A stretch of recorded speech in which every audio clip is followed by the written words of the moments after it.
Mukabat 41,000 ka mga pamilya naghuwat og relokasyon, 31,000 mga informal settlers ug laing 10,000 ang anaa sa danger zones. Si Maris Puyo sa report.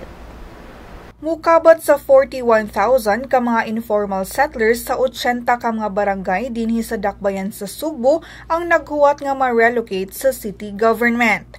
31,000 ka mga pamilya ang kasamtangang illegal nga nagpuyo sa mga private ug public lots, samtang 10,000 ang nasayrang anaa sa mga danger zones sama sa sapa ug kasubaan. Atol sa City Council hearing sa miaging semana, gidiskusyonan ang giduso nga ordinance nilang Councilor Alvin Dizon ug Nestor Archival nga nagtinguha sa paglakip sa site development ug lot acquisition funds sa por lo menos 2% sa annual budget sa syudad.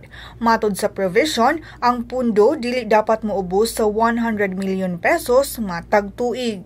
Si Attorney Colin Rosell, hepe sa Division for the Welfare of the Urban Poor, nipadayag sa iyang suporta apan nagkanayon nga gikinahanglan og por lo menos 150 ka hektarya ang gobyerno aron mahimo ang gisaad nga relokasyon. Matubsab niya nga kuwang ra ang 100 million pesos nga annual allocation.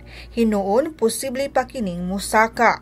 Ubos sa Urban Housing and Development Act, ang mga beneficiary sa socialized housing naglakip sa mga tao o pamilya nga ang sweldo ubos sa poverty threshold sa National Economic and Development Authority.